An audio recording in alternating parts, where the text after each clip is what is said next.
So मेरे बच्चों, as we have already discussed the splitting in crystal field, in octahedral field or in tetrahedral field. So today we'll be starting with that of crystal field splitting, crystal field splitting in square planar field, square planar field. Square planar field में crystal field splitting कैसे होती है? सबसे पहले यह समझना जरूरी है कि जो आपका स्क्वायर प्लेनर फील्ड है वो कहां से डिराइव होता है। देखो बेटे, अगर हम ये बात करें कि मान लो हमारे पास ये अपनी ऑक्टाहेड्रल फील्ड है, okay, so this is an octahedral field. अब ऑक्टाहेड्रल फील्ड में हमारे को पता है कि ligands will be coming along the axis, जैसे कि आपने पिछली बार पढ़ा था कि ligands will be coming along the axis। मान लो इसमें से एक एक्सिस आप हटा देते हैं, so now is it a square planar field? क्या ये स्क्वायर प्लेनर हो जाएगा? यानी एक तरह से देखा जाए कि octahedral field जो है that has been derived from, or rather square planar field has been derived from octahedral field। octahedral field से स्क्वायर प्लेनर जो होती है वो डिराइव होती है। अब कैसे बनती है थोड़ा सा ध्यान देते हैं। देखो बेटे, हमें पता था कि जो डी ऑर्बिटल होते हैं हमारे पास, ये हमारे 5 डी ऑर्बिटल हैं इन द ग्राउंड स्टेट। फिर हमें पता है स्फेरिकली सिमेट्रिकल फील्ड में इसको एनर्जी थोड़ी ज्यादा मिलनी चाहिए, तो स्फेरिकली सिमेट्रिकल फील्ड में ये ऐसा होना चाहिए था, कि नहीं? This is in spherically symmetrical field. फिर हमने ये भी पढ़ा कि अगर ऑक्टाहेड्रल फील्ड हो तो ऑक्टाहेड्रल फील्ड में इसकी स्प्लिटिंग ऐसे हो जाती है कि यहां पे ऊपर 3, ऊपर 2 और नीचे 3 ऑर्बिटल आ जाते हैं।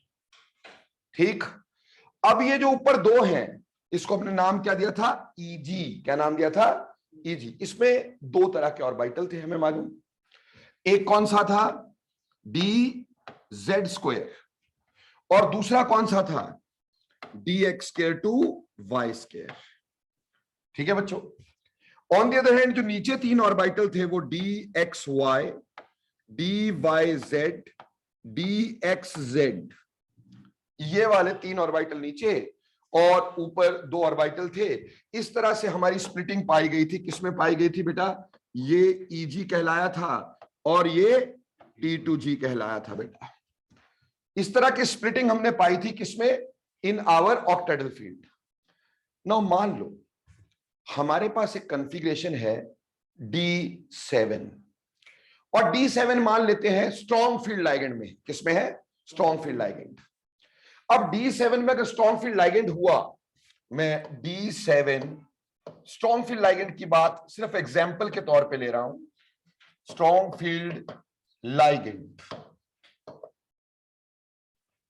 ठीक, तो स्ट्रॉन्ग फील्ड लाइगेंड का मतलब है कि इसमें ये हमारा ऊपर Eg और ये T2G ऐसे रहेगा जैसे ये है। और अगर मैं स्ट्रॉन्ग फील्ड लाइगेंड की बात कर रहा हूं, अगर वीक फील्ड लाइगेंड होता तो एक इलेक्ट्रॉन यहां, एक यहां, एक यहां, फिर एक यहां, फिर एक यहां, फिर एक यहां, फिर एक यहां, कितने होने थे? 7। तो 1 2 3 4 5 6 एंड दिस वन इज 7। ऐसे होना चाहिए था कि नहीं होना चाहिए था? ठीक, ये वीक फील्ड लाइगेंड की बात कर रहे हैं। स्ट्रॉन्ग फील्ड लाइगेंड में हम बोलते हैं कि बैक पेयरिंग हो सकती है। ठीक है जी, स्ट्रॉन्ग फील्ड लाइगेंड में क्या हो सकती है? बैक पेयरिंग हो सकती है। अब जो ऑक्टाहेड्रल फील्ड है, बैक पेयरिंग में ये इलेक्ट्रॉन यहां जा सकता है कि नहीं जा सकता है? जा सकता है बेटा। इसी तरह से कई और जगहों पे ऐसा हो सकता है जहां पे ये मान लो एक ऐसी भी फील्ड होती है कि यहां पे सिर्फ 4 इलेक्ट्रॉन होते हैं, 1 2 3 4, ऐसा होता है। ठीक, मान लेते हैं फॉर एन एग्जांपल। अब एक बात बताओ, ये जो एक इलेक्ट्रॉन मैंने लिखा है, should it be in dz² और should it be in dx² to y²? कहां होना चाहिए? ये जो एकलौता इलेक्ट्रॉन यहां मैं लिख रहा हूं ऊपर, ये कहां होना चाहिए? क्या ये dz² में होना चाहिए या dx² टू y² में होना चाहिए? Tell me. किसी में भी हो सकता है, बिल्कुल सही बोला इसने। क्योंकि इन दोनों की एनर्जी क्या है, सेम है। मैंने यहां बना दिया डी जेड स्क्वायर में, पर जरूरी थोड़ी डी जेड स्क्वायर में हो। It can be in d x square to y square, it can be in d z square, क्योंकि दोनों की एनर्जी क्या है, बराबर है। लेकिन बेटे अगर मैं ऑक्टाइडल फील्ड की बात कर रहा हूं तो हमें यह पता है कि ऑक्टाइडल फील्ड में हमारे लाइगेंड अलोंग दी एक्सिस आ रहे हैं। ठीक है बेटा, this is our y axis and this is, we can say this is plus y and this is minus y, this is minus x and this one is plus x. Clear? This is minus z and this can be plus z for a time being, है ना बेटा? ऐसा मान सकते ना अपन लोग।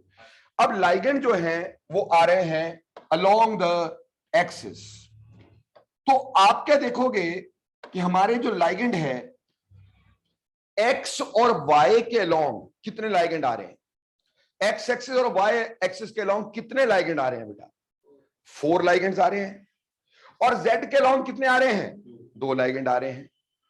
अब मुझे यह बताओ कि अगर x और y के लॉन्ग 4 लाइगेंड आ रहे हों और जबकि z के लॉन्ग सिर्फ 2 लाइगेंड आ रहे हों, तो एक फटाफट से बात बताओ, किसको ज्यादा रिपल्शन मिली?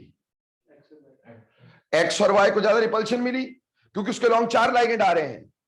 तो इसका मतलब यह होगा कि हमारा ये जो इलेक्ट्रॉन होगा इसमें इस पर्टिकुलर को रिपल्शन ज्यादा मिलेगी। अगर इलेक्ट्रॉन इसमें होता तो इसको रिपल्शन ज्यादा मिलती और इसमें रिपल्शन कम मिलती। जब रिपल्शन ज्यादा मिलती तो बेटा एनर्जी बढ़ती कि नहीं बढ़ती? yes, तो फर्दर इसकी आगे स्प्लिटिंग हो जाती कि नहीं होती? ठीक, ऊपर कौन सा चला जाता? ऊपर चला जाता d x square to y square, और नीचे चला जाता बेटे डी जेड स्क्वायर। ठीक है जी, क्लियर हो गया? सिमिलरली यहां एक्स वाई वाले को ज्यादा एनर्जी मिलती कि नहीं मिलती?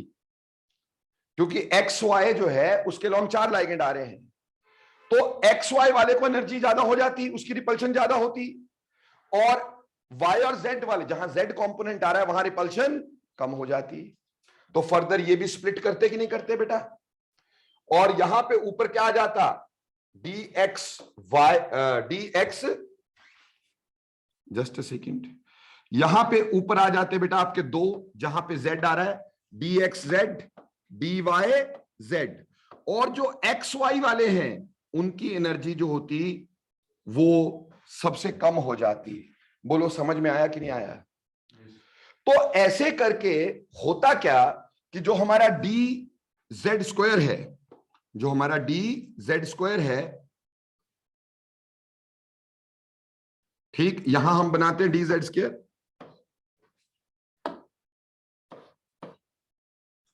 तो ये जो इलेक्ट्रॉन होता नीचे, तो चलो हमारे पास थे 1 2 3, ये कहां जाता? जेड स्क्वायर में जाता कि नहीं जाता? ठीक, अब मान लो यहां कॉन्फ़िगरेशन हमारे पास D8 है। कितनी है? D8। D8 का मतलब है इलेक्ट्रॉन यहां 6 हो गए, 7 और 8 हो गए, है ना बेटा?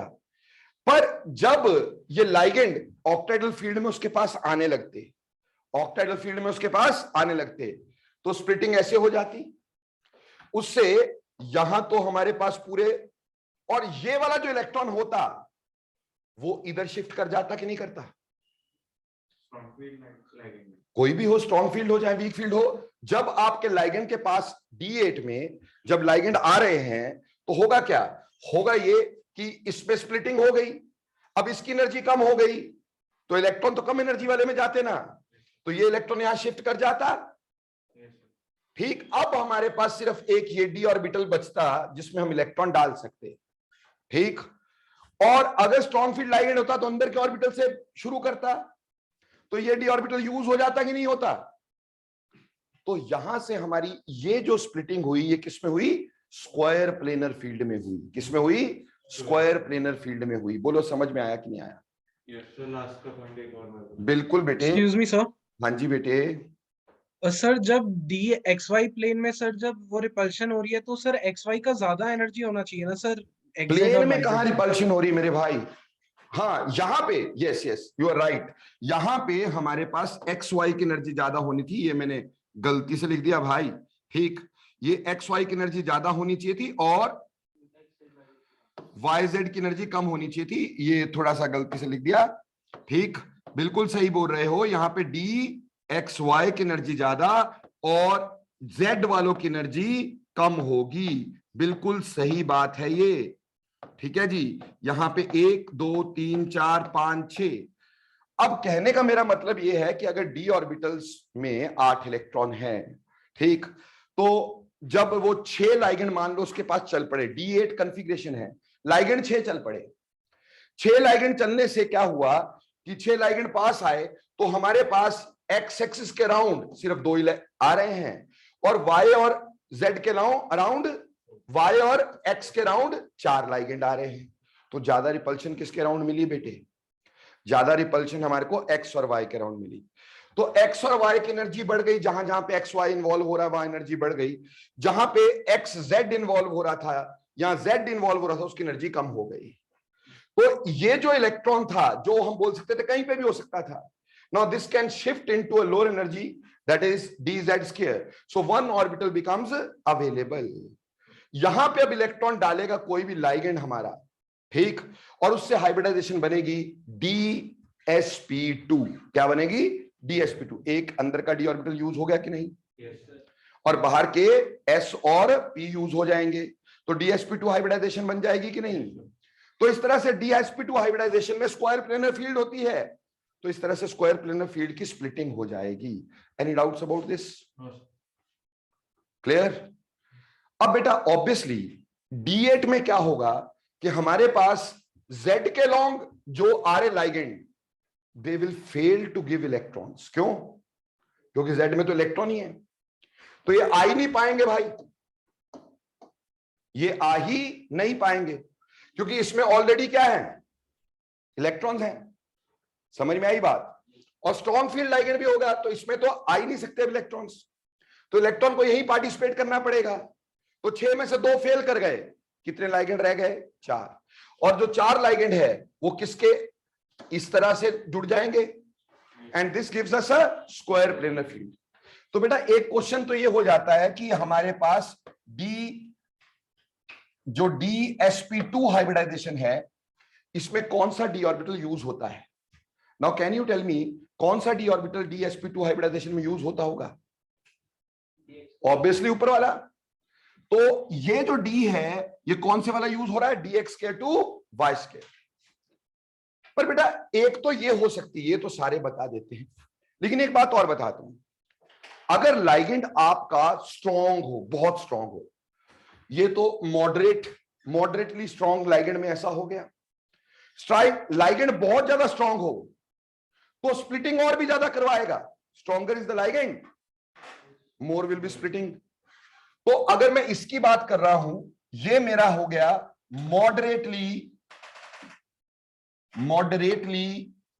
स्ट्रॉन्ग लाइगेंड, स्ट्रॉन्ग तो है लेकिन मॉडरेटली स्ट्रॉन्ग है, ठीक है जी, like nitrogen donor moderately strong, ठीक, और वहीं पर अगर ज्यादा स्ट्रॉन्ग हुआ स्प्लिटिंग और ज्यादा हो जाएगी, स्प्लिटिंग और ज्यादा होने से हमारे पास ये और ऊपर, ये और नीचे, और ये और ऊपर, और ये और नीचे, क्यों जी,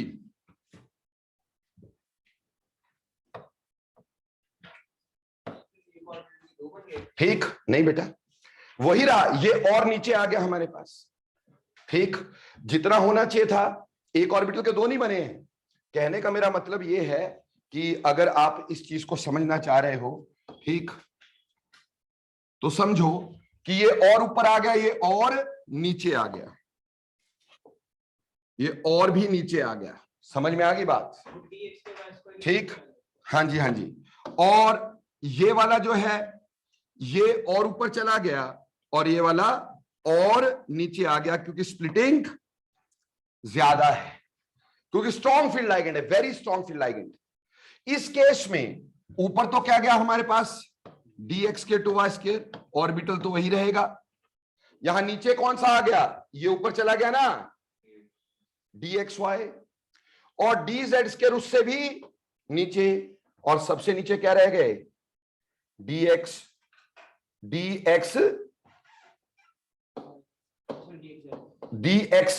और दूसरा dyz। ये आ गया वेरी स्ट्रॉन्ग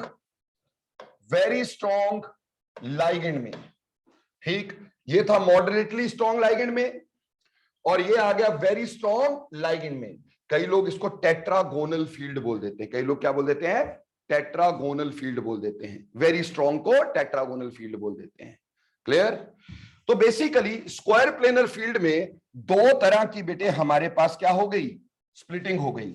अगर मॉडरेटली स्ट्रॉन्ग लाइगेंड है तो हमारे ऑर्बिटल्स जो होंगे वो इस तरह से स्प्लिट करेंगे, हाइब्रिडाइजेशन dsp2 आएगी, ठीक। और अगर बहुत ही स्ट्रॉन्ग लाइगेंड है लाइक कार्बोनाइल एटसेट्रा, तो बेटा Z वाले सारे नीचे और XY वाले सारे ऊपर। बोलो प्यारे बच्चों, ये दोनों तरह की स्प्लिटिंग समझ में आई कि नहीं आई? So this depends upon which sort of ligand we have. Whether we have very strong ligand में ये होगा जिसको हम टेट्रागोनल फील्ड भी बोल रहे हैं, और मॉडरेटली स्ट्रॉन्ग में ये होगा, ये हमारे को जिसको स्क्वायर प्लेनर फील्ड हम बोल रहे हैं। तो बेटा बोलो क्लियर हो गया कैसे स्प्लिटिंग होती है फर्दर? हाँ जी। yes, और क्यों दो लाइगेंड फेल कर सकते हैं और कोऑर्डिनेशन नंबर 4 ही रह सकता है? जब ऑर्बिटल ही खाली नहीं होगा तो क्या करेंगे? ठीक, बोलो क्लियर? yes, तो इस तरह से बेटे आपके स्क्वायर प्लेनर फील्ड की स्प्लिटिंग होती है। अब बेटे हमने तीनों तरह की स्प्लिटिंग पढ़ ली, हमने ऑक्टाइडल फील्ड में पढ़ ली, हमने टेट्राइडल फील्ड में कर ली, हमने square planar field moderately strong ligand में भी कर लिया, square planar field very strong ligand में भी देख लिया कि कैसे होता है।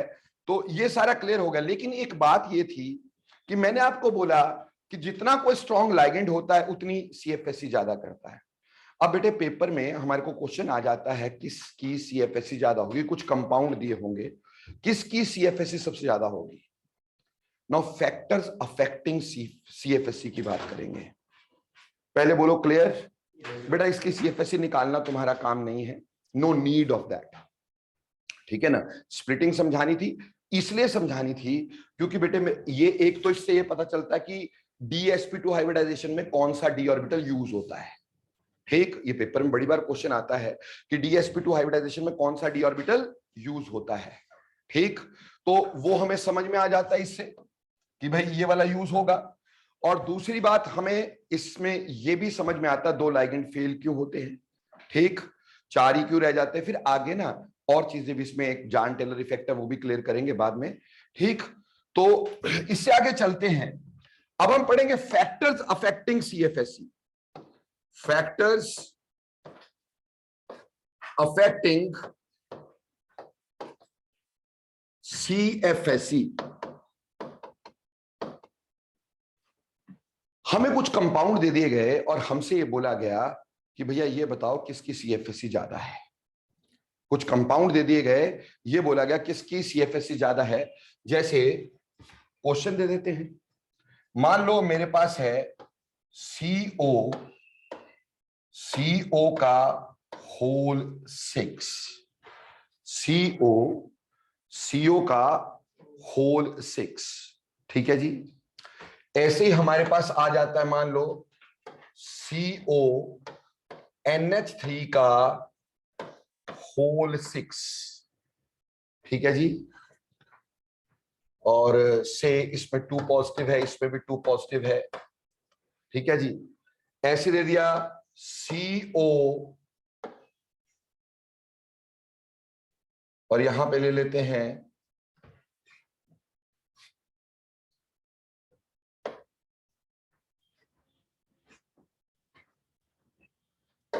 H2O का होल 6 2 पॉजिटिव, ठीक। 2 की जगह 3 पॉजिटिव कर लेते हैं सारी जगह पे, cobalt generally stable in 3 positive, ठीक। और लास्ट में COCl6 3 नेगेटिव। इसमें बोला किसकी CFSE ज्यादा है, हमें ये बताना है किसकी CFSE ज्यादा है। देखो बेटे, सीएफएसई देखते हुए सबसे पहली चीज क्या देखते हैं बेटा? सबसे पहले देखते हैं strength of ligand. Strength of ligand, ठीक, किस लाइगेंड की स्ट्रेंथ सबसे ज्यादा है? देखो बेटा, stronger is the ligand, more is the splitting, more is the CFSE. यानी हम ये तो कह सकते हैं कि CFSE is directly proportional to the strength of ligand. जितना लाइगेंड ज्यादा हमारे पास स्ट्रॉन्गर होगा, उतना ही हमारे पास क्या होगा? उतनी ज्यादा स्ट्रेंथ होगी बेटा हमारे पास। क्लियर? अब इसमें हमने ये पढ़ा था कि सबसे स्ट्रॉन्ग कौन से होते हैं? Carbon donor. फिर कौन से होते हैं? Phosphorus donor. फिर कौन से होते हैं? Nitrogen donor. फिर कौन से होते हैं? Oxygen donor. फिर कौन से होते हैं? सल्फर। और लास्ट में हैलोजन डोनर। अब ऑब्वियसली अगर मैं तुमसे इसमें ऑर्डर पूछता तो यहां पे हमारे पास क्या है? कार्बन मोनोऑक्साइड है भाई। समझ में आई बात? यहां पे हमारे पास क्या है? Nitrogen donor. तो carbon donor is stronger than nitrogen donor. Nitrogen donor is stronger than oxygen donor, which is stronger than that of halogen और डोनर। ये आ जाता बेटा हमारे पास। हाँ जी। पर बेटे अब चलो ठीक है, ये तो ठीक है, हमारे को समझ में। कई बारी क्या है कि मान लो एक कार्बोनाइल आ गया, एक साइनाइड आ गया, अभी क्या करेंगे अपन? दोनों ही कार्बन डोनर है। तो बेटा स्ट्रेंथ ऑफ लाइगेंड बताने के लिए मैंने आपको पहले भी बताया था, एक सीरीज होती स्पेक्ट्रोकेमिकल सीरीज। स्पेक्ट्रोकेमिकल सीरीज वैसे तो याद रखने की कोई जरूरत नहीं होती है। स्पेक्ट्रोकेमिकल सीरीज को याद रखने की कोई खास जरूरत नहीं होती है, पड़ती नहीं है जरूरत, बट फिर भी अगर लिखना ही हो, ठीक। देखो, आई नेगेटिव सबसे वीक है, देन ब्रोमाइड। मैं मेन लाइगेंड लिखवा देता हूं। ब्रोमाइड के बाद आप लिखेंगे SCN। SCN, जहां नेगेटिव चार्ज किस पे है? S पे है बेटा। नेगेटिव चार्ज किस पे है? S पे है। उसके बाद क्लोराइड डोनर। उसके बाद क्लोराइड डोनर, और क्लोराइड के बाद बेटा हमारे पास फ्लोराइड डोनर, ऑब्वियसली जैसे कि होता ही है। इसके बाद एक और आता है एजाइड डोनर, फिर फ्लोराइड डोनर आता है। एजाइड भले ही नाइट्रोजन डोनर है, बट इतना स्ट्रॉन्ग नहीं होता। एक समझ लो, एक तरह के एक्सेप्शन समझ के चलना, ठीक है जी। उसके बाद हमारे पास आ जाएगा OH। उसके बाद क्या आ जाएगा? OH, यानी कि ऑक्सीजन डोनर, ठीक। ऑक्सीजन डोनर के बाद हमारे पास आ जाएगा इसमें वाटर, ठीक। वाटर के बाद, या वाटर से पहले ऑक्सोलेट। मैं मेन लिख रहा हूं बेटा, सारे नहीं लिख रहा हूं क्योंकि सबकी जरूरत हमारे को है नहीं। मेन लिख रहे हैं साइनाइड, ऑक्सोलेटो। ऑक्सोलेटो के बाद ऑक्सीजन 2 नेगेटिव। उसके बाद वाटर। वाटर के बाद स्ट्रेंथ शुरू होती है बेटा हमारे पास SNC। SCN, और नेगेटिव चार्ज जब नाइट्रोजन पे है। अब ये नाइट्रोजन डोनर है। Now this is nitrogen donor. Clear हो गया बेटा? उसके बाद EDTA। EDTA 4 negative, ethylene diamine tetra acetate. फिर अमोनिया। अमोनिया के बाद पायरिडीन, ठीक। अमोनिया के बाद pyridine. Pyridine is somewhat similar to en. Somewhat similar to en. En is ethylene diamine, जैसा कि आप जानते हैं, ठीक। उसके बाद हमारे पास आ जाता है जैसे dipy. Dipy is approximately similar, dipy is approximately similar to that of en also. उससे स्ट्रॉन्गर लाइगेंड हमारे पास आ जाता है बेटा। अब कार्बन डोनर की तरफ चलते हैं, ठीक। इसके बाद आ जाएगा हमारे पास, वैसे तो NO2 पॉजिटिव आएगा इसके बाद नाइट्रोजन डोनर्स में, ठीक। फिर कार्बन डोनर ले लो। कार्बन डोनर में मिथाइल, मिथाइल, और फिर हमारे पास इससे स्ट्रॉन्गर साइनाइड, और cyanide is approximately same as carbonyl. अब इसमें पहले देखो कार्बन डोनर आया कि नहीं? कार्बन डोनर के बाद नाइट्रोजन डोनर आया कि नहीं? नाइट्रोजन डोनर के बाद ऑक्सीजन डोनर आया कि नहीं? फिर हैलोजन डोनर, सल्फर डोनर, और लास्ट में हैलोजेंस। तो ये स्पेक्ट्रोकेमिकल सीरीज है जिसके हिसाब से हम देख सकते हैं कौन सा स्ट्रॉन्ग लाइगेंड है। अगर मान लो हमारे को इसमें इसी में एक और दे दिया होता CO CN का होल 6 3 नेगेटिव। ठीक है जी। तो बेटे हमारे पास इसकी वैल्यू क्योंकि कार्बोनिल के लगभग बराबर है तो ये सेकंड नंबर पे आ जाता है बेटा जी। समझ में आई बात? तो इस सीरीज के ध्यान में रखते हुए, स्पेक्ट्रोकेमिकल सीरीज को ध्यान में रखते हुए हम लाइगेंड्स की अलग अलग सेम वाले लाइगेंड्स की भी देख सकते हैं, सेम डोनर वालों की भी देख सकते हैं और अदरवाइज। तो सबसे पहले CFSE किसकी ज्यादा? जहां स्ट्रेंथ ऑफ लाइगेंड ज्यादा हो। क्लियर हो गया बेटा? समझ में आया? पर ये कब देखना है ये भी ध्यान देना है ना भाई। ठीक, कब देखना है बेटा? तब देखना है अगर सेंट्रल एटम इज सेम। ऐसा कब देखना है? जब हमारे पास central atom is same, central atom and oxidation state is same. अभी ये जो एग्जांपल्स मैंने तुम्हारे सामने लिखे हैं, ठीक, इसमें आप देखो कोबाल्ट में सभी की ऑक्सीडेशन स्टेट +3 आ रही है कि नहीं? और सभी में कोबाल्ट है ना। तो अगर हमारे सेंट्रल एटम सेम होता है, उसका ऑक्सीडेशन स्टेट सेम होता है, तो तब हम देखते हैं स्ट्रेंथ ऑफ लाइगेंड। ठीक है जी। अब एक अगली बात देखते हैं मेरे दोस्तों। अगली बात, मान लो अब हमारे पास क्या हो गया,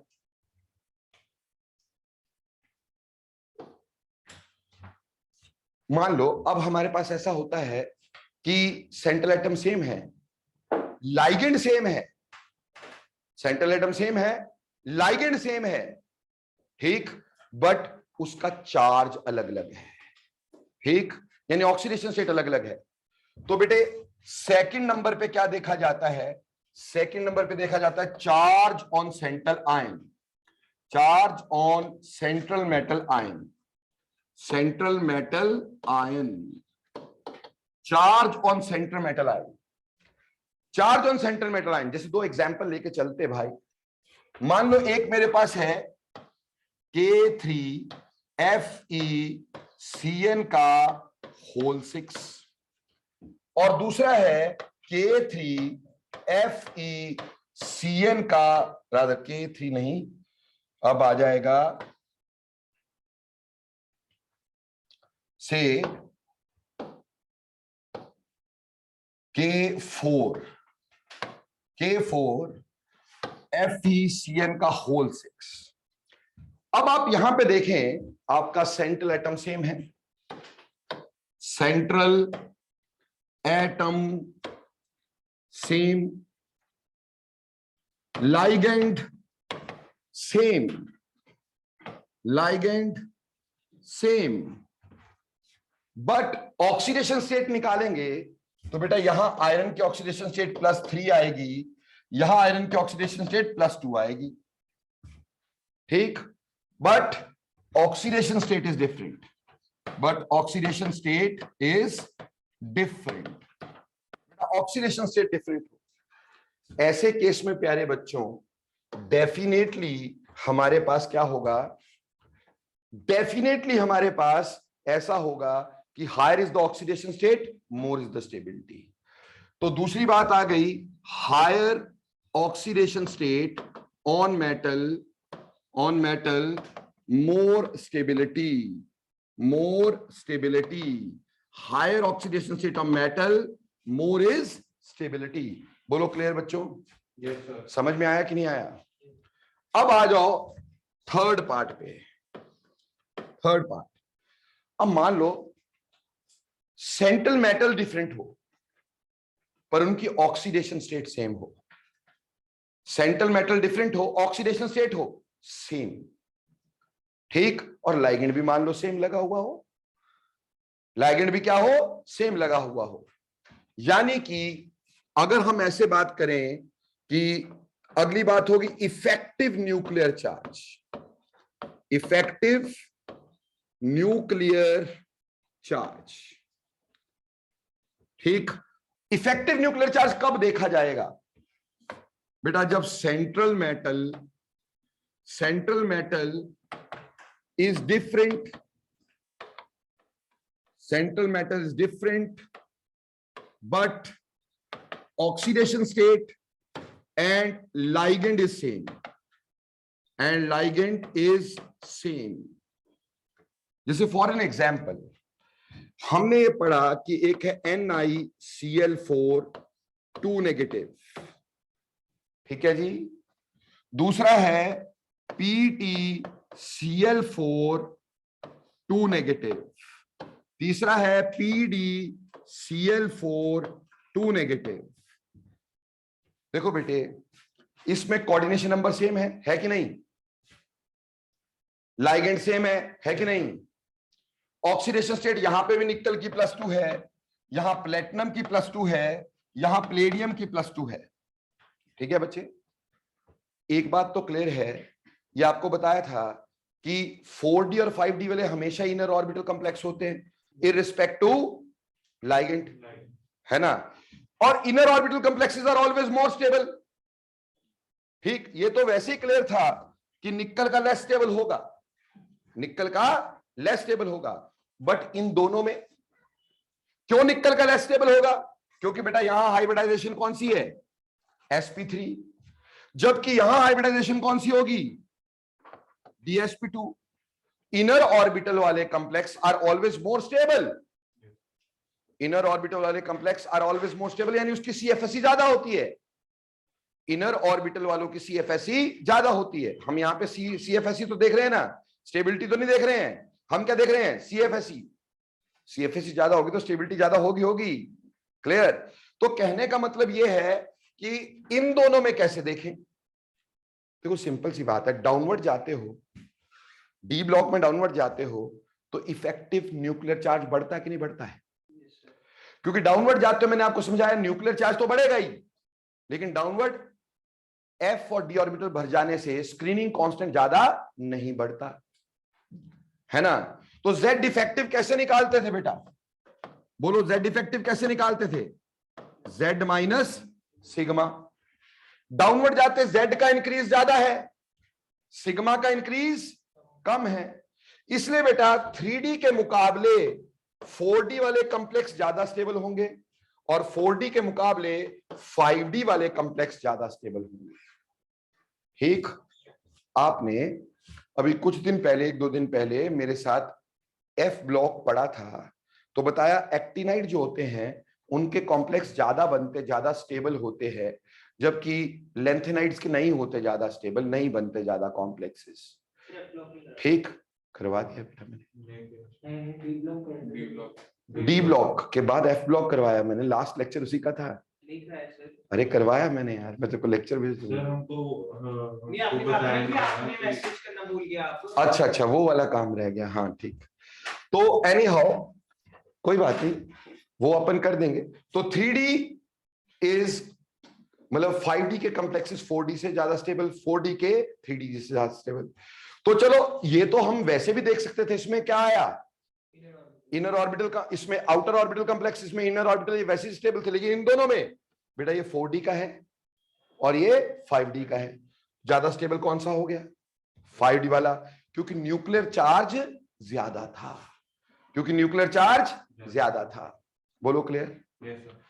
अब आगे चलते भाई, चौथा फैक्टर जिसपे हम CFSE देख सकते हैं, चौथा फैक्टर जिसके ऊपर CFSE देख सकते हैं, that is geometry of complex. Geometry of complex, complex की ज्योमेट्री। देखो बेटे, DSP2 वाले की CFSE हमेशा ज्यादा होती है then sp3d2, which is more than sp3। ठीक, क्लियर? Any doubts? मतलब DSP2 की ज्यादा स्क्वायर प्लेनर की ज्यादा स्प्लिटिंग, अभी आपने देखा ऑक्टाइडल से भी आगे स्प्लिट हो जाता है, तो इसकी स्प्लिटिंग सबसे ज्यादा, फिर इसकी और फिर इसकी। ठीक, उसी हिसाब से CFSE होती है। इसे मान लो we are given with some complexes, we are given with some complexes, one is NiCN का whole 4 2 नेगेटिव, ठीक है जी। Ni से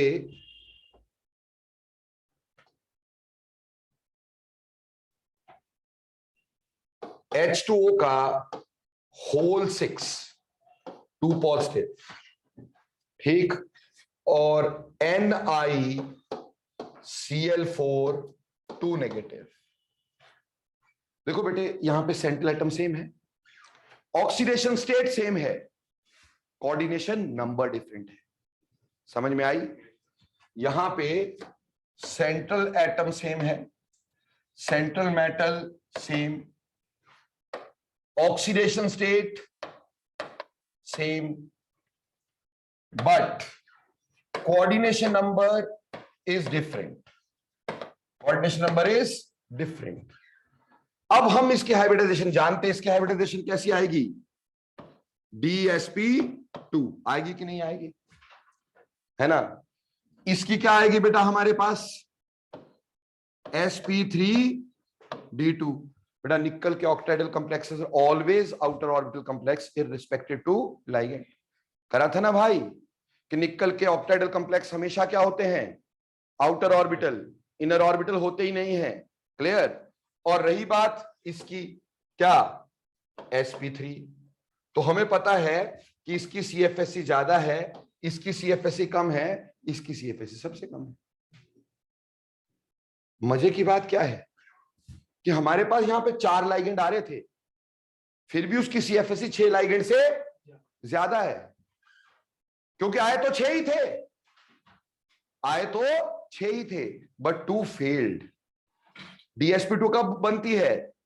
जब 2 फेल हो जाते हैं, 2 बॉन्ड नहीं बना पाते, आते तो 6 ही है, तो रिपल्शन तो उतनी होती है। समझ में आई?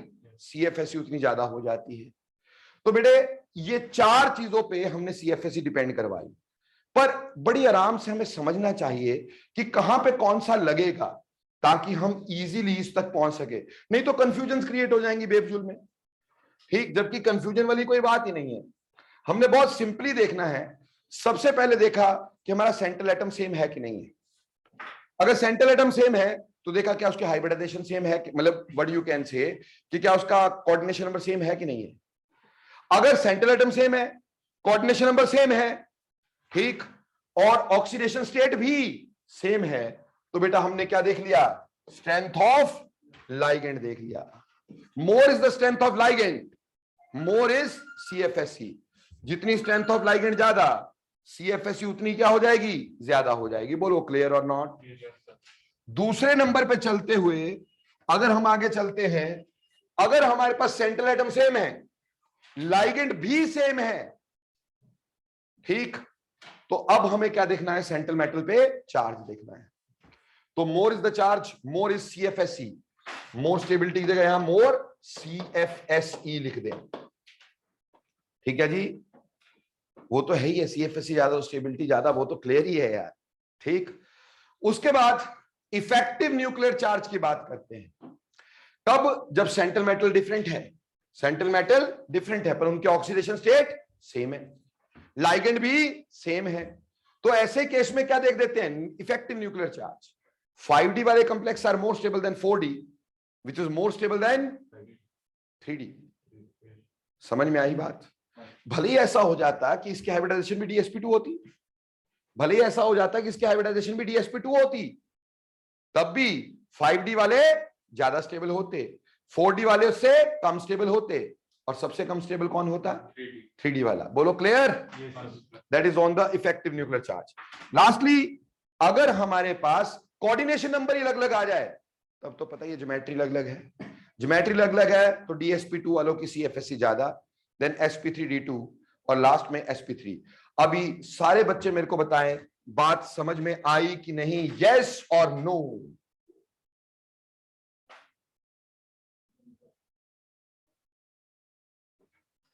अनुशिका, आपका बेटा कुछ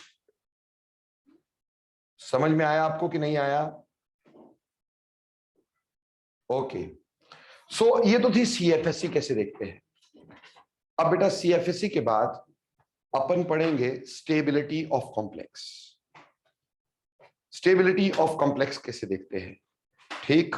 how to see stability of a complex, ठीक? किसी भी कॉम्प्लेक्स की स्टेबिलिटी हम कैसे देखते हैं, ठीक, उसके बारे में डिस्कस करने जा रहे हैं, how to seek stability of a complex. Stability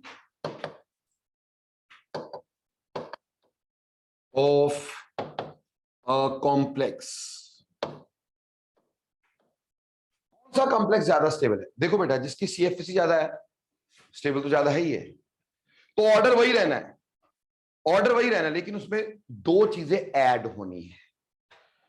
order वही रहना है, देखने का ऑर्डर वही रहना है कि पहले हम स्ट्रेंथ ऑफ लाइगेंड देखते हैं, ठीक, उसके बाद हम चार्ज ऑन सेंट्रल एटम देखते हैं, उसके बाद इफेक्टिव न्यूक्लियर चार्ज देखते हैं, ठीक, और ज्योमेट्री तो देखते देखते हैं। तरीका वही रहता है, तरीका वही रहता है, लेकिन इसमें दो चीजें ऐड होती हैं बेटा। स्टेबिलिटी देखते हुए सबसे पहले हम लोग देखते हैं किलेट इफेक्ट। क्या देखते हैं? Chelate effect. No, what do you mean by chelate effect? What do you mean by chelate effect?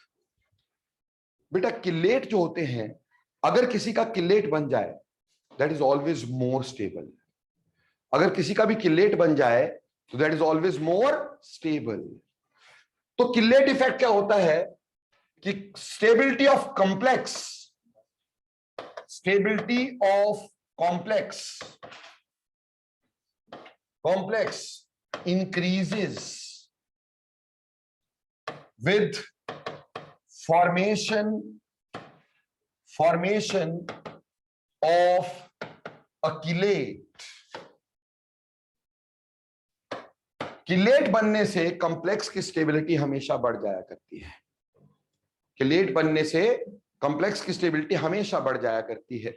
जैसे बेटे मान लो एक है मेरे पास CO, इन का होल थ्राइस 3 पॉजिटिव, ठीक है जी, और दूसरा है CO NH3 का whole thrice 3 positive, whole 6 3 positive. Clear? यहां पे थ्राइस है, यहां पे। अब देखो बेटा, en is a bidentate ligand, en is a bidentate ligand, and bidentate ligand will always form chelate। chelate क्या होता है? रिंग लाइक स्ट्रक्चर ना। chelate का मतलब क्या होता है? Ring like structure. तो यहां पे रिंग लाइक स्ट्रक्चर बनेगा इसका कि नहीं बनेगा? यानी कोबाल्ट के आसपास हमारे पास इन को ऐसे जोड़ देंगे,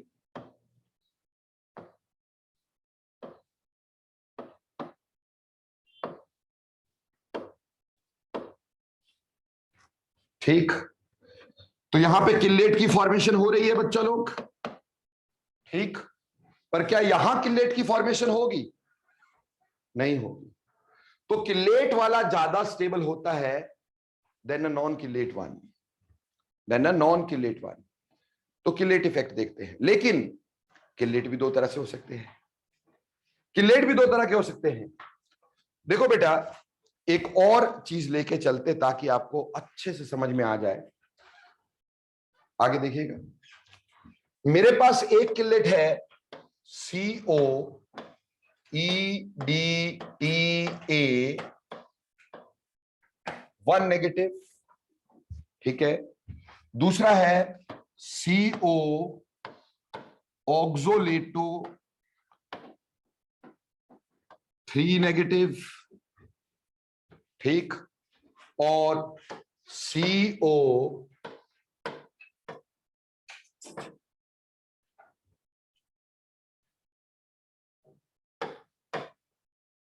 CH3 होल 6 3 नेगेटिव, ठीक है बच्चे। देखो, EDTA is a hexadentate ligand. आपको पता है EDTA, इथाइलिन डायमीन टेट्राएसीटेट, हेक्साडेंटेट होता है कि नहीं? हेक्साडेंटेट होगा तो क्या बनाएगा? किलेट बनाएगा कि नहीं बनाएगा? किलेट ये भी बनाएगा। क्या ऑक्सोलेटो किलेट बनाएगा? ऑक्सोलेटो तो 100% किलेट बनाएगा भाई, है ना भाई? ऑक्सोलेटो बाइडेंटेट लाइगेंड है ना। क्या मिथाइल किलेट बनाएगा? नहीं बनाएगा। तो ऑटोमेटिकली ये दो तो ज्यादा स्टेबल है, लेकिन अब ये दो किलेट बना रहे हैं। अब इसमें से ज्यादा स्टेबल कौन सा होगा? तो बेटा इसमें ना एक और इफेक्ट लगता है, macrocyclic effect.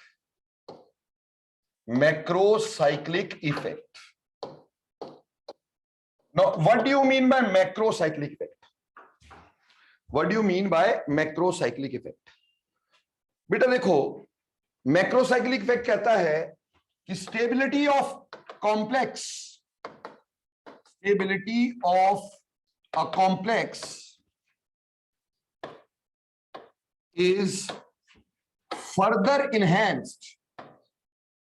Stability of complex is further enhanced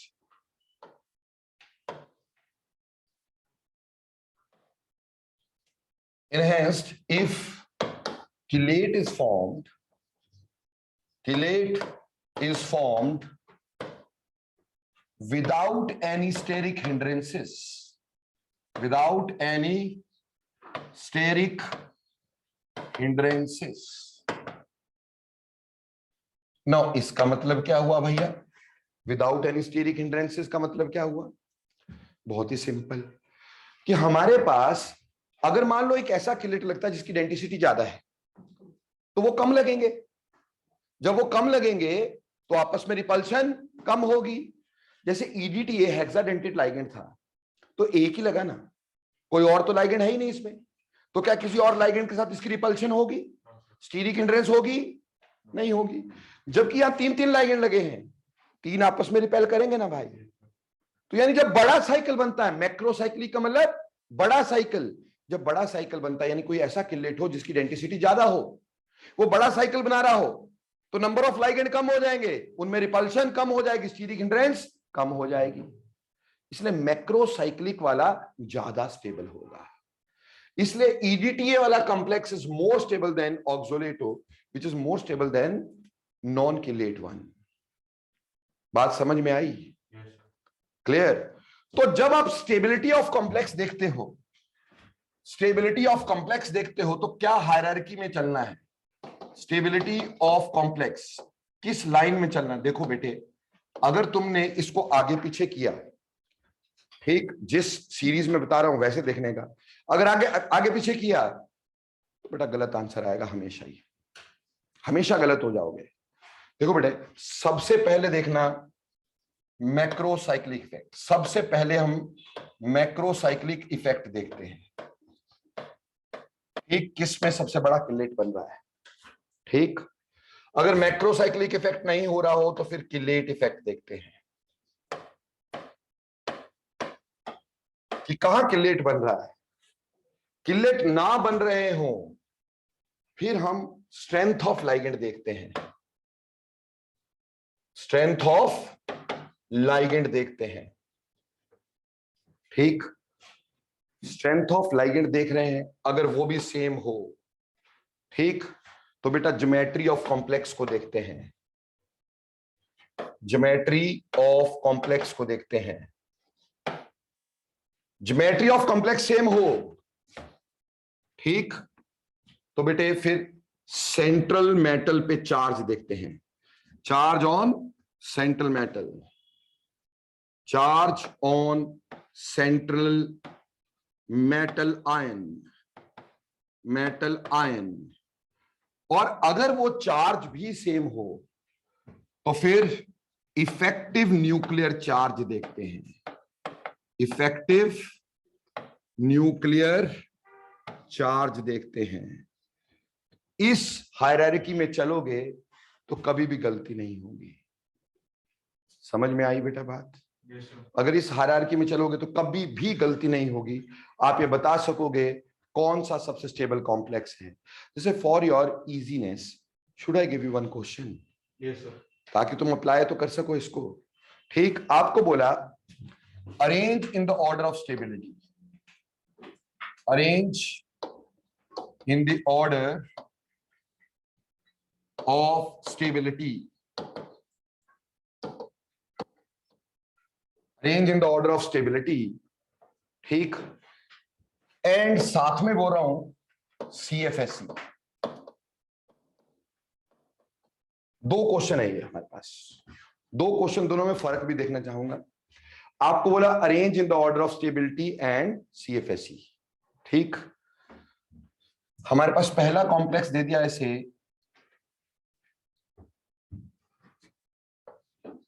NiEDTA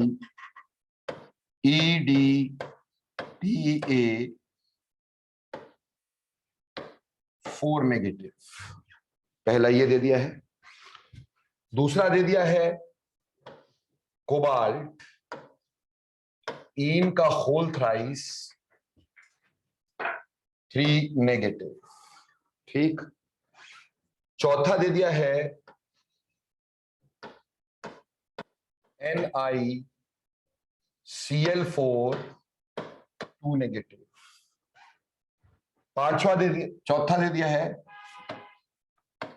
NiCN4 2 negative, NiCN4 2 negative. पांचवा कॉम्प्लेक्स हमें दे दिया है PTCN का होल 4 2 नेगेटिव, ठीक। छठा दे दिया है Fe का होल थ्राइस रादर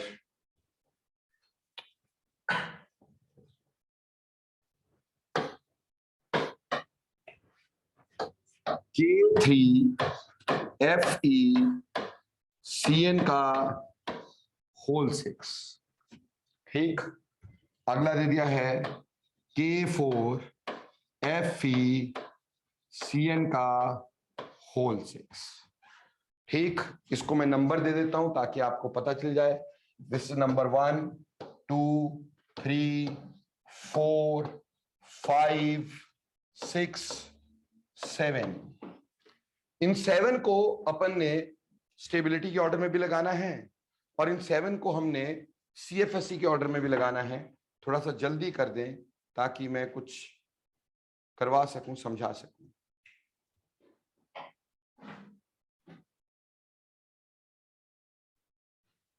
चलो करो, शाबाश। फर्स्ट ऑफ ऑल तो मुझको ये बताओ, क्या CFSE का ऑर्डर और स्टेबिलिटी का ऑर्डर यहां पे सेम होगा? नहीं बेटा। क्यों?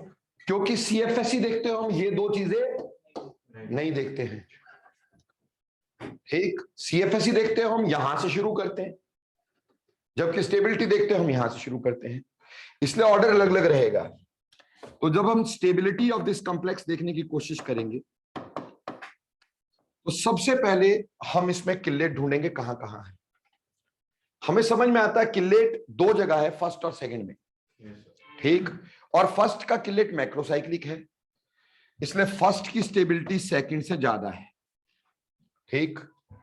सेकंड बाकियों से ज्यादा है, क्यों? किल्लेट बना रहा है। उसके बाद अब ये कट गया, इसके बारे में सोचने का नहीं, इसके बारे में सोचने का नहीं है, ठीक। अब चलते हैं आगे के बारे में। अब अगली बात हमें क्या देखनी थी? Strength of ligand. तो cyanide is the stronger ligand ना, तो ये पीछे रह गए, ये 2 3 4, चारों में साइनाइड है। अब चारों में अगर साइनाइड है तो हम ज्योमेट्री ऑफ कॉम्प्लेक्स देखेंगे। This is also DsP2, this is also DsP2, है ना बेटा? अब बेटे, अब हमारे पास ये समझ में आता है कि DsP2 वालों की ज्यादा होनी है ऑक्टेडल से, बट इन दोनों में से इफेक्टिव न्यूक्लियर चार्ज किसका ज्यादा है? प्लेटिनम का, है ना बेटा? तो फिर सेकंड के बाद कौन सा आया बच्चे हमारे पास? Fifth one. फिफ्थ के बाद कौन सा आया बेटे हमारे पास? Fourth one. अब यहां पे हमारे पास दोनों में आयरन है, ऑक्सीडेशन स्टेट देखनी थी, यहां +3 और यहां, तो क्या आंसर आया बेटा हमारे पास? 6 and 7। बोलो, is it clear? Order is clear और नॉट? कोई प्रॉब्लम किसी को? ओके। अब रही बात, अगर मैं CFSE की बात करता हूं, CFSE में हमें सबसे पहले शुरू ही कहां से करना है? कि लेट की स्ट्रेंथ के साथ। यार ये दोनों चीजें देखनी नहीं है हमने, CFSE में ये देखनी नहीं है। हमें कहां से शुरू करना है? स्ट्रेंथ ऑफ लाइगेंड से। Strength of ligand in nitrogen donor, EDTA oxygen and nitrogen donor. ठीक, तो अब हमें पता है साइनाइड सबसे स्ट्रॉन्गर होगा, तो साइनाइड वाले पहले आएंगे, साइनाइड वाले पहले आएंगे, ये श्योर हो गया। और उसके बाद हमें ये देखना ज्योमेट्री किसकी ज्यादा, और ज्योमेट्री भी अगर हमारे पास सेम आ रही हो तब जाकर के हम क्या देखते हैं, central atom nuclear charge, effective nuclear charge. तो उसके हिसाब से सबसे स्टेबल कॉम्प्लेक्स कौन सा होना चाहिए था, मतलब सबसे ज्यादा CFSE किसकी होनी चाहिए थी, 5th की, क्योंकि स्ट्रॉन्गेस्ट लाइगेंड इनमें से साइनाइड है। ठीक, और साइनाइड यहां पे भी, यहां पे भी, यहां पे भी, यहां पे भी, ऊपर थर्ड तो रह ही गया यार, तो थर्ड लास्ट में आ जाएगा ना बस। ठीक, क्लियर। सिमिलरली इधर चलते, 5th सबसे पहले आ गया। ठीक, उसके बाद हमारे पास कौन सा आएगा, 4th, फिर कौन सा आएगा 6th, फिर कौन सा आएगा 7th। 7th के बाद ये दोनों नाइट्रोजन डोनर है। इन और EDTA में पहले कौन लिखवाया, देखो देखो देखो अपनी स्पेक्ट्रोकेमिकल सीरीज पहले कौन लिखवाया, कौन ज्यादा स्ट्रेंथ वाला, इन की EDTA, obviously en is more stronger और not, EDTA is more stronger, है ना। पायरिडीन के साथ कौन है, इन। वैसे भी तुम्हें समझाना बहुत इजी था इसको, ऐसे मैंने कंफ्यूज हो जाओगे ना, तो सिंपल सी बात है बेटा, EDTA तो हमारे पास ऑक्सीजन डोनर है ना, और जो इन है वो नाइट्रोजन डोनर है, तो ऑब्वियसली इन वाला ज्यादा स्टेबल होना था। फिर क्या आना था 2 के बाद कौन सा आना था 1, और 1 के बाद लास्ट में कौन सा आ जाना था, तो ये ऑर्डर CFSE का।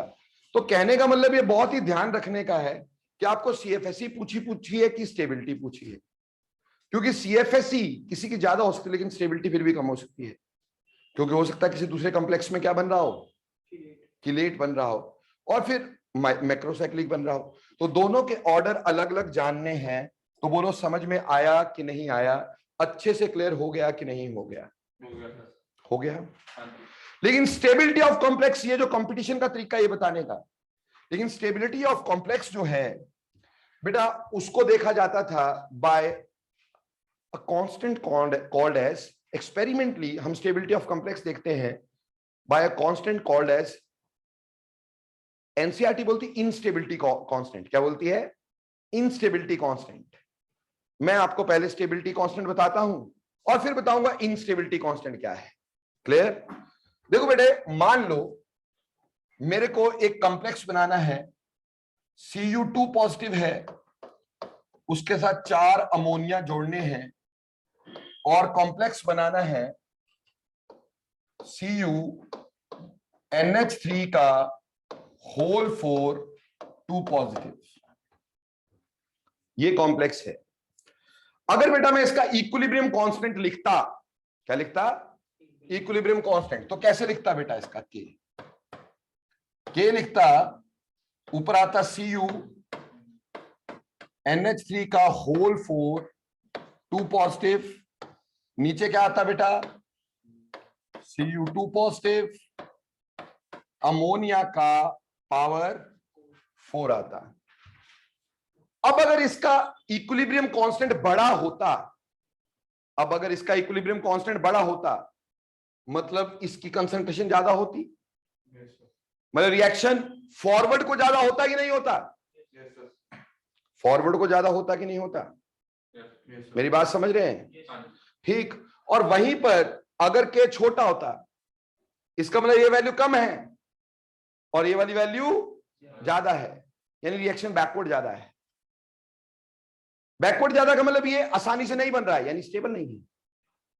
और अगर ये के बड़ा है तो रिएक्शन आगे जा रहा है, तो इसको हमने बोल दिया स्टेबिलिटी कांस्टेंट। क्या बोल दिया, स्टेबिलिटी कांस्टेंट। समझ में आई। लेकिन एनसीईआरटी बोलती है कि भाई हमें स्टेबिलिटी कांस्टेंट नहीं, हमें तो कॉम्प्लेक्स की स्टेबिलिटी देखनी, इससे उल्टा चलो। बोलती है कि हमें क्या करना है, हमें तो ये लेना है जी, ये कहती है कि हमें तो ये लेके चलना है कि CuNH3 का होल 4 2 पॉजिटिव है, and that is splitting up into Cu2 positive plus 4NH3। Clear जी। अब अगर मैं इसका के लिखूंगा, इसका के लिखूंगा तो क्या लिखूंगा बच्चों,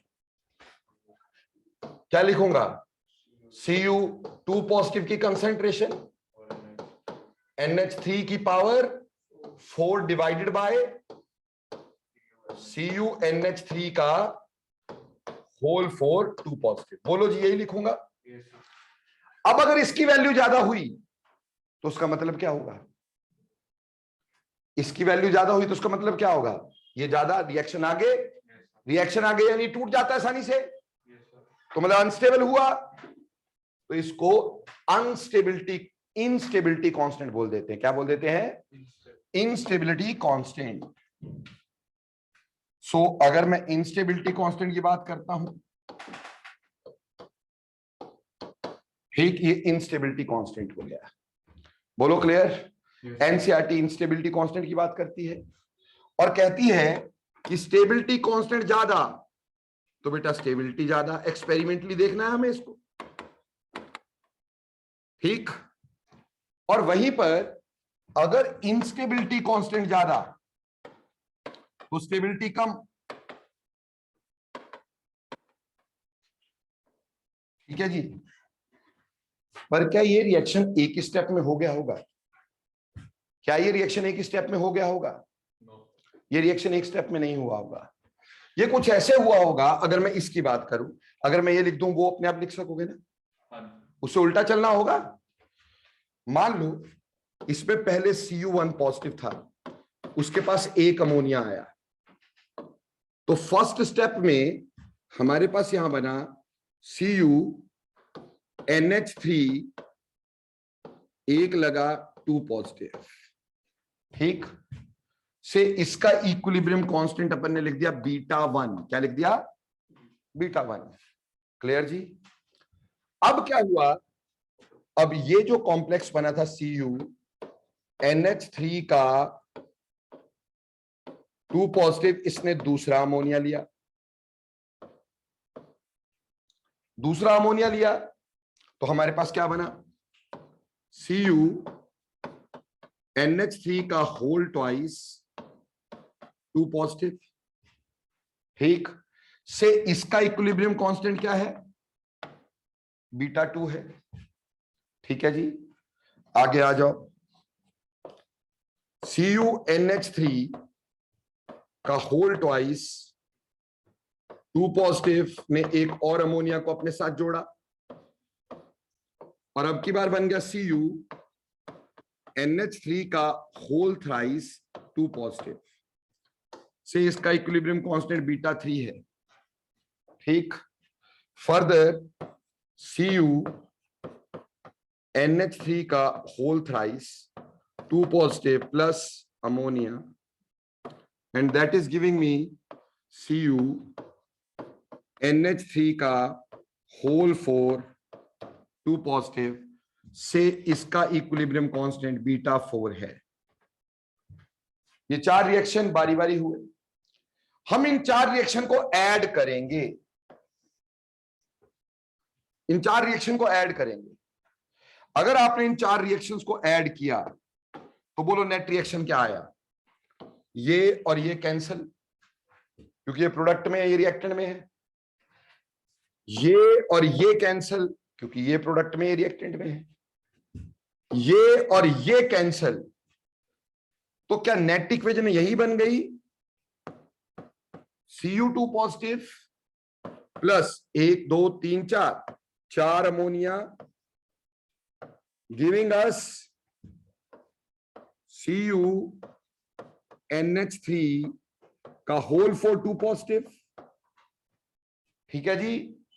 जिसके लिए हमने ये कहा था कि इसका इक्विलिब्रियम कांस्टेंट K स्टेबिलिटी है ना जी। और हमें +1 में सर ने पढ़ाया था कि अगर इक्वेशंस ऐड हो तो K आपस में मल्टीप्लाई होते हैं, याद है? कि अगर इक्विलिब्रियम में इक्वेशंस ऐड होती हैं तो K को क्या करते हैं, मल्टीप्लाई।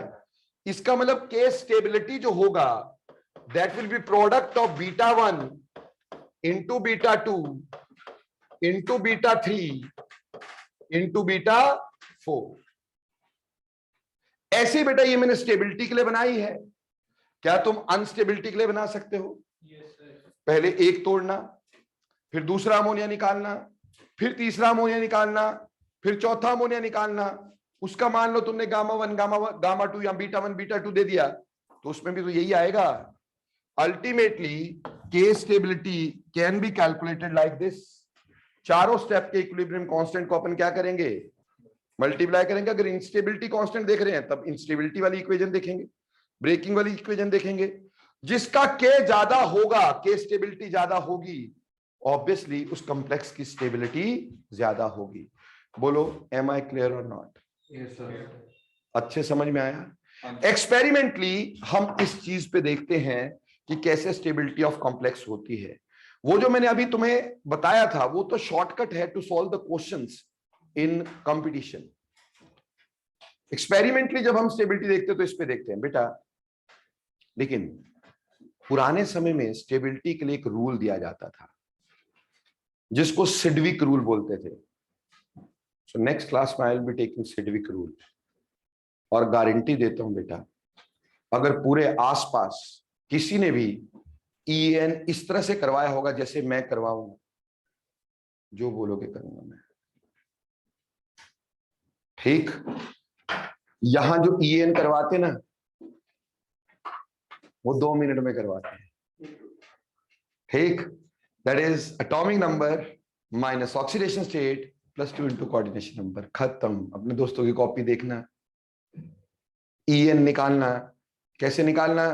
बोलेंगे जी देखो, atomic number minus oxidation state plus 2 into coordination number, इतना बताना है और 2 एग्जाम्पल लिखने हैं। ठीक, कितना टाइम लगेगा? 5 मिनट। सर ने पूरा लेक्चर लगाना है। ठीक, अब मैंने तुम्हें यह बताना है कि दुनिया में सारे के सारे 2 इलेक्ट्रॉन डोनर नहीं होते। समझ में आई? There may be 6 electron donors, there may be 2 electron donors, there may be 3 electron donors, there can be poly nuclear complexes, उनका भी ईएन होता है। ठीक, फिर ईएन का यूज कहां है ये भी तो बताना है। तो अगला लेक्चर जो होगा ना वो बेटे इस पूरे कोऑर्डिनेशन की आन बान शान होगी फ्रॉम माय साइड। ठीक, वैसे तो अभी तक जो तुम्हें बताया है पता नहीं आप मैच करते हो नहीं करते, मैं जानता नहीं हूं। चलिए नेक्स्ट लेक्चर में हम जरूर करेंगे उसको।